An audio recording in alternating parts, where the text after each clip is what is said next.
오늘 이 시간에는 함께 읽으신 본문의 말씀 요한복음 8장 12절에서 20절 말씀을 중심으로 예수님은 우리에게 누구이신가 설교 시리즈 중에 세상의 소망이신 빛이신 예수님이라는 제목으로 여러분과 잠시 말씀을 나누도록 하겠습니다.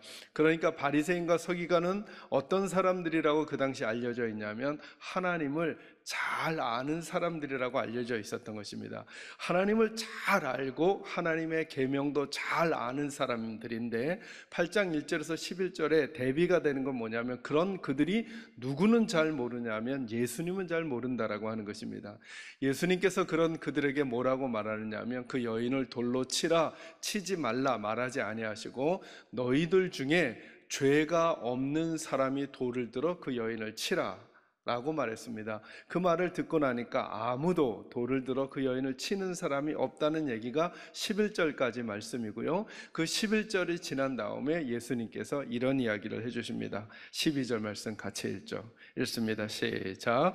예수께서 또 말씀하여 이르시되 나는 세상의 빛이니 나를 따르는 자는 어둠에 다니지 아니하고 생명의 빛을 얻으리라. 아멘. 이렇게 이야기하면서 이제 논쟁이 계속 이어져 가고 있습니다. 제가 여러분에게 주목시키려고 하는 부분은 뭐냐 하면 누구와 누구의 논쟁이 계속되고 있다는 거예요. 바리새인들과 예수님의 논쟁이 계속되고 있다는 것입니다. 이 바리새인들이 누구를 이야기하는 거냐면 그동안 하나님을 누구보다도 잘 알고 있다라고 말했던 사람들, 그리고 하나님의 말씀을 잘 알고 있다라고 말했던 사람들인데 그들이 누구와 지금 대적하고 있냐면 하나님이 보내신 예수님과 대적하고 있다는 거예요. 그러면서 예수님 19절에 이렇게 말하는 거죠. 바리새인들을 규정하기를 너희는 나도 누군지를 모르고 너희는 나를 보내신 하나님도 누군지를 모르는 사람들이다. 그러니까 아까 요한복음 17장 3절 말씀에 따르면 그들은 무엇과 거리가 먼 사람들인 거예요? 영생과 거리가 먼 사람들. 그들은 무엇과 거리가 먼 사람들이에요? 믿음과 거리가 먼 사람들. 그들은 무엇과 거리가 먼 사람들이에요? 구원과 거리가 먼 사람들이에요. 희한하죠? 하나님을 잘 아는 사람들인 것처럼 여겨졌었는데 그들이 누구보다도 하나님의 계명을 잘 알고 잘 해석한다라고 하는 사람들이었는데 결국엔 어떻게 밝혀지냐 하면 하나님과 그리고 하나님이 보내신 예수님을 잘 모르는 사람들로 여겨지고 있다라고 하는 거예요. 저와 여러분이 심각하게 들어야죠. 우리들은 그동안 예수님을 믿어왔다고 하고 하나님을 믿어왔다고 하는데 이런 질문을 한다고 하는 거예요. 정말 우리는 하나님이 말씀하시는 하나님과 예수님이 말씀하시는 예수님 그분이 누구인지를 바르게 알면서 믿음 생활하는가?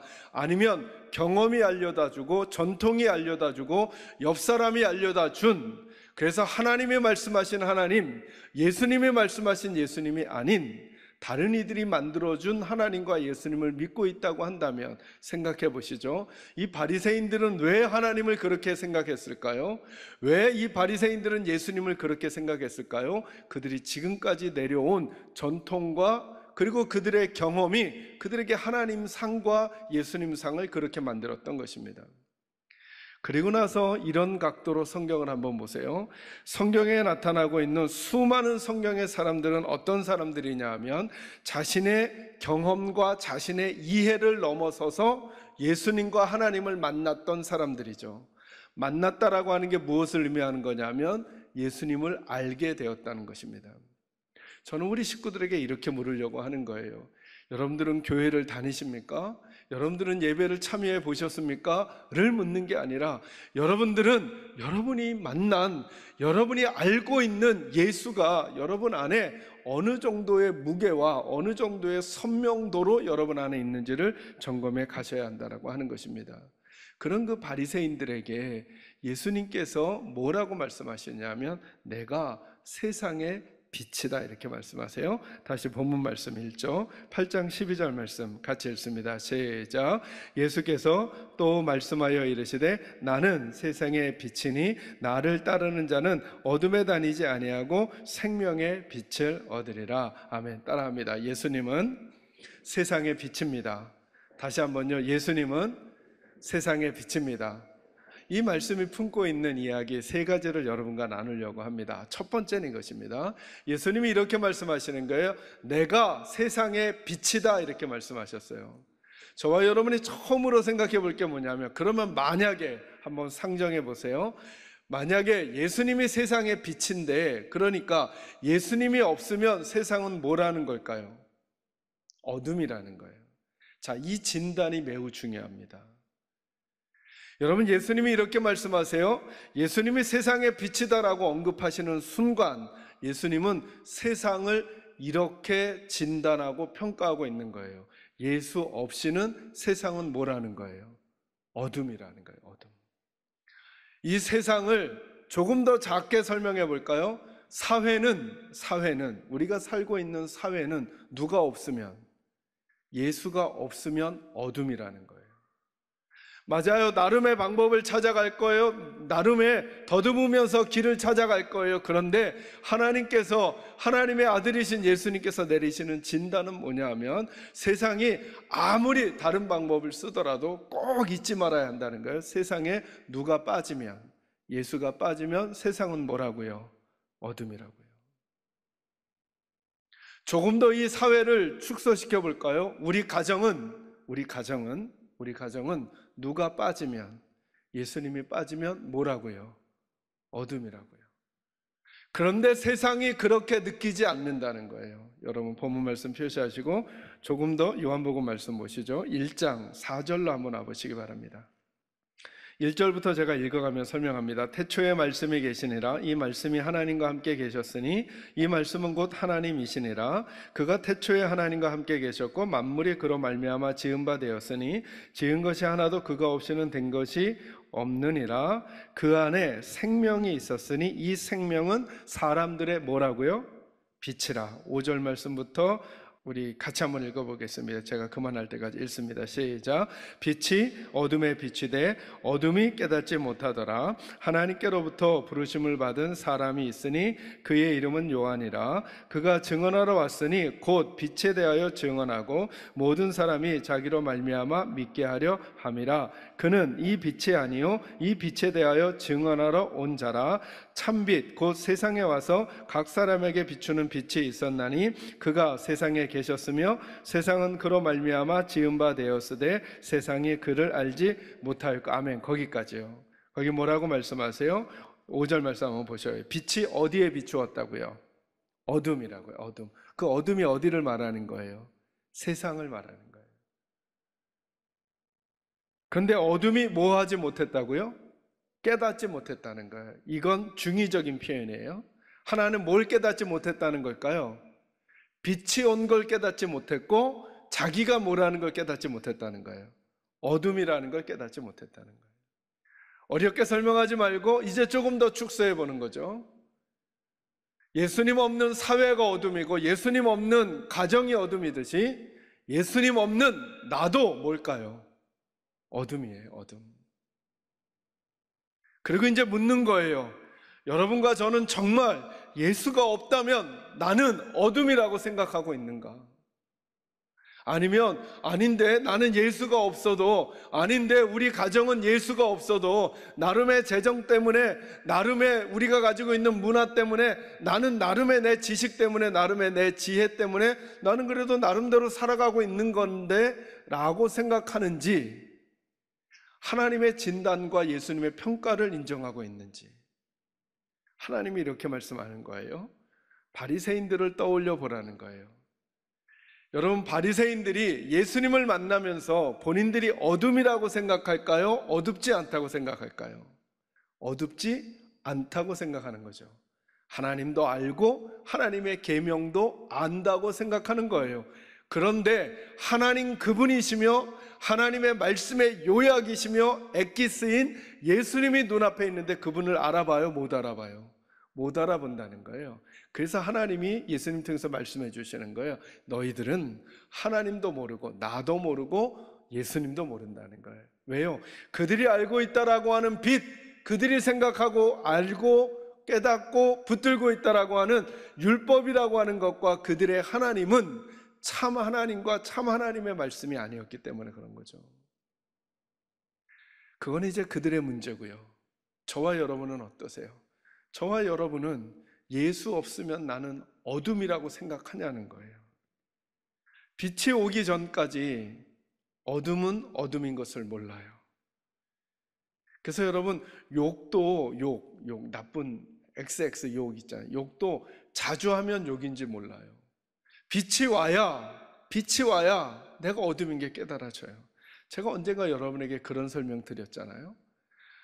아무리 회개를 해도 회개를 해서 은혜를 받는 게 아니라 은혜를 빛이라고 한다면 은혜를 받아야 회개가 되는 거예요. 왜 그렇죠? 빛이 딱 들어오니까 내가 그동안 가졌던 나의 의도, 나의 생각, 나의 태도, 나의 자세가 그 은혜이신 하나님, 빛이신 하나님, 예수님 앞에서 내가 딱 알게 되는 거예요, 누군지. 근데 이 빛이 없는 사람은 깨닫지를 못하는 거예요. 빛이 비친 것을 깨닫지 못하고 내가 어둠인 것을 깨닫지 못하는 거예요. 제 지금 이 말씀을 들으면서 혹시 저와 여러분들 안에 나 정도면 그래도 괜찮은데 라고 생각하는 마음이 혹시 드신다면 여러분은 이렇게 빨리 눈치를 채셔야 돼요. 내가 이 바리새인들과 가까운 것은 아닌가? 빛이 우리 안에 있다면 내가 어둠인 것을 먼저 깨닫는 것이죠. 왜요? 예수님이 이렇게 말씀하셨기 때문에 내가 세상에 뭐라고요? 빛이라. 그러므로 예수 없으면 우리의 인생은, 예수 없으면 우리 가정은, 예수 없으면 우리 교회는, 예수 없으면 이 사회는 뭐가 될 수밖에 없어요? 어둠일 수밖에 없다는 사실을 아시고 저는 저와 여러분이 예수를 붙들게 되시기를 주의 이름으로 축원합니다. 다시 한번 8장 12절 말씀 읽겠습니다. 읽습니다. 시작. 예수께서 또 말씀하여 이르시되 나는 세상의 빛이니 나를 따르는 자는 어둠에 다니지 아니하고 생명의 빛을 얻으리라. 아멘. 두 번째 말씀 이거예요. 누가 세상의 빛이에요? 예수님이 세상의 빛이에요. 두 번째는 예수님의 포인트가 있어요. 첫 번째는 예수님이 세상의 빛이니까 그 빛이 없으면 세상이 어둠이라는 메시지였다면, 두 번째는 이거예요. 누가 세상의 빛이라고요? 예수님이 세상의 빛이니까 다른 것은 빛이 될 수 없는 거죠. 누구 외에는? 예수 외에는 다른 빛은 없는 거예요. 여러분, 여기 빛이라는 말은 소망이라고 하는 말과 바꿀 수도 있겠어요. 두 번째 말씀은 처방과 관련된 거예요. 하나님께서는 진단하셔서 세상은 예수 없는 상황에서는 어둠이니까 이 어둠을 밝힐 수 있는 처방이 무엇이냐는 거예요. 어둠을 밝힐 수 있는 처방이. 이 사회가, 이 역사가, 우리 인간 사회가 하고 있는 방법은 뭐냐면 그 어둠을 해결하기 위해서 우리들 나름대로의 방법을 쓰는 거예요. 근데 여러분, 아주 간단하게도 어둠을 없애는 방법은 딱 한 가지 방법밖에 없어요. 어둠의 영향을 쫓아내는 게 아니라 뭘 가져오는 걸까요? 빛을 가져오는 거예요. 빛을. 어둠을 이기는 방법이 무엇인가? 빛을 켜는 거예요. 저는 이 말씀을 제 목회 모든 현장에 적용하려고 묻어내를 애를 써요. 여러분, 마귀를 쫓는 방법이 뭘까요? 네, 목사님, 마귀를 쫓는 방법은 마귀를 쫓는 거 아닌가요? 여러분, 마귀를 쫓아내는 가장 좋은 방법이 뭘까요? 마귀랑 싸우는 것 아니면 예수님을 모셔오는 것. 예수님을 모셔오는 거예요. 여러분, 저와 여러분의 마음속에 우리 교회 가운데 예수님을 알고 예수님을 사랑하고 예수님을 갈망하고 예수님을 앙망하는 마음이 커지잖아요. 그러면 마귀가 틈을 탈 수가 없는 거예요. 그래서 제가 우리 성도들에게 알려드리잖아요. 기도할 때로 절대 이렇게 대표 기도하지 말자고. 하나님, 오늘도 예배 시간에 조름마귀 틈 못하도록 하시고 이러지 말자고. 조름마귀를 틈 못하면 자꾸 조름마귀를 얘기했잖아요. 그러지 말고 누구를 더 많이 초대하면 될까요?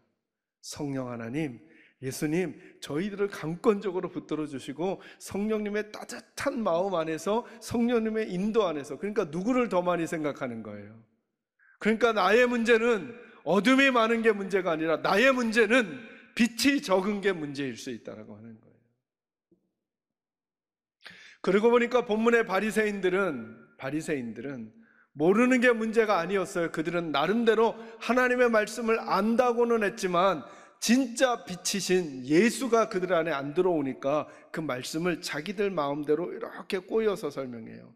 얘기가 조금 길어질까 봐 제가 축소해서 이야기를 하면, 이들이 음행한 여인을 붙들어 와서 이렇게 말하거든요. 모세의 율법에는 이러한 자는 돌로 치라 했는데 당신은 뭐라 하겠습니까? 라고 하지만 정확하게 모세의 율법 레위기 20장 10절 말씀에는 남자와 여자 둘 다 돌로 쳐야 돼요. 근데 본문에는 남자가 있어요, 없어요? 이 여자가 음행 중에 잡혔다 그랬거든요. 음행 중에 잡혔으면 음행을 혼자 할 수 없죠. 상대방이 있었을 텐데 그 상대방은 없어요. 자, 어떤 학자들은 그렇게 말하죠. 이건 계획적으로 음모를 꾸며서 예수님을 함정에 빠뜨리려는 것이었다. 어찌되었든 그들은 말씀을 안다 하지만 살짝 비틀어요. 저와 여러분에게 나타나는 현상일 수 있어요. 우리 말씀 모르는 거 아니에요. 성령님이 우리 안에서 알려주시지 않는 거 아니에요. 알려주시고 알고도 있는데, 내가 살아가는 삶의 상황에서 예수가 빛으로 내 마음을 완전히 사로잡지 못하니까 자꾸 나의 악한 마음들이 그걸 뒤틀어요. 합리화시키고 변명하고 핑계를 대서 내가 가는 이 길이, 내가 선택한 이 방법이, 내가 취한 이 태도가 나은 거야 라고 자꾸 변질시키는 일들이 있다는 거예요. 뭐가 우리 안에 없으면? 빛이 우리 안에 없으면. 저는 그래서 소망해요.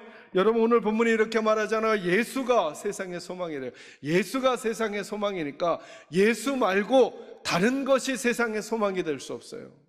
우리 이런 표현도 조심하는 거죠. 교회가 세상의 소망인가? 아니요. 교회는 세상의 소망이 아닌 거죠. 누가 소망일까요? 예수가 세상의 소망인 거죠. 제도가 소망이 될 수 없어요. 여러분, 사람들을 보세요. 우리 주변을 보세요. 여러분, 우리가 만들었던 수많은 제도를 보세요. 정치제도나 경제제도나 문화체제나 다 보세요. 어떤 체제나 제도 속에 명과 암이 없는 그런 제도와 시스템이 있는지 보셔요.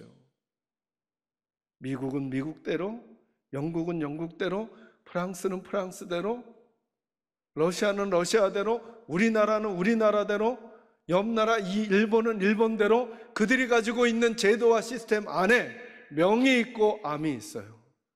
이걸 잘 하려고 법을 만들잖아요. 참 희한하죠. 저와 여러분이 늘 느끼는 게 뭐예요? 그 법들이 어떤 이들에게는 유용하게 사용이 되고 어떤 이들에게는 악을 위하여 사용이 되기도 하고, 어떤 이들에게는 억울하게 적용이 되기도 하고 어떤 이들에게는 허무맹랑하게도 적용이 되기도 하고. 왜 이럴까요? 왜 이럴까요? 예수가 빠져나가고 나면 어떤 제도도 어떤 규칙도 어떤 시스템도 어떤 체제도 어둠이기 때문에 그래요. 예수가 와야, 예수가 있어야 그가 개인이든 가정이든 공동체든 사회든 역사든 간에 하나님의 나라를 경험하게 되는 거예요. 저는 우리 살아가는 계산제일교회 식구들은 그래서 어디에도 집중하며 믿음 생활하기를 바라느냐 하면, 우리가 무엇을 할 것이냐의 문제를 넘어서서 내 삶에 내가 하고 있는 일에 예수님을 많이 모셔오는 그런 개인이냐 공동체이냐를 고민하면서 예수와 더더욱 가까워지게 되시기를 주의 이름으로 축원합니다. 여러분, 성경구절 한 구절만 좀 찾아보죠. 구약성경인데요, 시편 118편 8절과 9절 말씀 한번 보겠습니다. 같이 읽을까요? 읽습니다. 시작. 여호와께 피하는 것이 사람을 신뢰하는 것보다 나으며 여호와께 피하는 것이 고관들을 신뢰하는 것보다 낫도다. 아멘. 아멘. 이게 하나님께서 구약에서 하신 말씀이에요. 누구를 신뢰하는 것보다 사람과 고관. 왜 그럴까요? 우리들이 하나님 없을 때 찾게 되는 가장 유용한 방법이 이거라고 생각하거든요. 그러나 하나님은 올곧게 말씀하시는 거예요. 세상의 빛은 예수밖에 없다는 거예요. 여러분, 빛이 오면 우리가 변해요. 우리가 왜 변하지 않는가? 결단력이 없어서인가, 각오를 안 해서 그런가? 그렇지 않아요. 우리는 알기도 하고 각오도 하고 결단도 하고 작심도 하고 해요. 그래도 안 돼요. 우리가 변하려면 예수가 와야 돼요. 예수가 와야 돼요. 예수가 오면 따뜻해지고, 예수가 오면 부드러워지고, 예수가 오면, 우리에게 오시면 생명력이 있어져요. 마치 화초처럼, 햇빛을 받는 화초처럼. 예수님이 계시면 소망이 있고, 예수님이 없으면 소망이 없어요. 성경이 계속 알려주는 거예요. 마지막 세 번째로는 이 말씀 좀 나누려고 합니다. 이제 그렇다면 예수가 비친 그 예수를 빛으로 삼고 살아가는 우리들이 어떻게 살아가야 하나 하는 문제입니다. 하나님의 말씀 한 군데 더 보죠. 에베소서 5장 8절 말씀 보겠습니다. 같이 읽습니다. 시작. 너희가 전에는 어둠이더니 이제는 주 안에서 빛이라, 빛의 자녀들처럼 행하라. 아멘. 이 말씀 참 귀하죠. 너희가 전에는 뭐였다고요? 어둠이었다고요. 누구 없었으니까? 예수 없었으니까. 그런데 이제 누구 안에서? 주 안에서 우리가 뭐라고요? 빛이래요. 어떤 단어가 중요해요? 빛이 중요해요? 주 안에서가 중요해요? 주 안에서가 중요해요. 우린 빛은 빛인데 누구 안에 안 있으면 빛이 아니에요? 예수 안에 안 있으면 빛이 아니라는 거예요. 이건 놓치면 안 돼요. 놓치면 안 돼요. 우리는 주님 안에서만 빛이 될 수 있어요. 이 표현을 조금 더 선명하게 해주는 구절이 있어요. 어디를 보시느냐 하면 고린도 후서 4장 6절과 7절로 와보세요. 제가 읽어가며 설명합니다. 4장 6절입니다. 어두운 데에 빛이 빛이란 말씀하셨던 그 하나님께서 예수 그리스도의 얼굴에 있는 하나님의 영광을 아는 빛을 어디에다 비춰주셨다고요? 우리 마음에 비추셨느니라. 7절 같이 있습니다. 우리가 이 보배를 질그릇에 가졌으니 이는 심히 큰 능력은 하나님께 있고 우리에게 있지 아니함을 알게 하려 함이라. 아멘. 자, 여러분 그림으로 이미지 보세요. 하나님께서 예수님에게 있는 빛을, 예수님의 빛을 어디에다 비춰주셨대요? 우리 마음에. 그래서 7절이 뭐라고 말하냐면 이 보배를 질그릇에 가졌다는 거예요. 자, 누가 질그릇이라는 거예요? 우리는 질그릇인데 이제 우리 안에 뭐가 담겨졌다는 거예요? 보배가 담겨졌다는 거예요. 직구준 질문요. 그 질그릇 소중해요? 소중하지 않아요? 자, 잘 생각하세요. 그 질그릇 소중해요? 소중하지 않아요? 소중하죠. 누구를 담았으니까? 보배가 담겨져 있으니까. 보배가. 그러니 여러분은 소중한 분들이라는 걸 잊지 마셔야 해요. 그리고 또 한 가지. 그런데 이제 우리가 이 안에 보배, 빛을 담았는데 우리에게서 예수의 빛이 나가려면 어떤 방법을 써야 할까요? 질그릇이 보배를 담고 있으니까 자꾸 나를 드러내면 빛이 나가요? 안 나가요? 안 나가죠. 뭐가 깨져야 빛이 나갈까요? 질그릇이 깨져야 빛이 나가요. 저와 여러분이 약해져야 빛이 나가요. 저와 여러분이 부드러워야 빛이 나가요. 저와 여러분이 목소리를 낮춰야 빛이 나가요. 저와 여러분이 친절해야 빛이 나가요. 보배를 담기는 담았는데 질그릇이 단단해요. 질그릇이 높아요. 질그릇이 두꺼워요. 그럼 그 안에 보배가 있는지 오물이 있는지 알 수가 없어요. 아니, 질그릇 자체는 가치 없음을 표현하는 거거든요. 가치 없음이 가치 있는 빛을 계속 숨어만 놓으니까 예수 믿는데 우리들 보고 예수 믿는 것 같지 않대요. 우리들 보고 따뜻하지 않대요. 우리들 보고 부드럽지 않대요. 우리들 보고 부드럽지 않대요. 왜냐하면 빛을 다 가리고 있으니까. 언제 이 빛이 나가는가? 저와 여러분이 약해지고 깨어지고 자기를 부인하고 낮아지고 온유해질 때 빛이 나가는 거예요.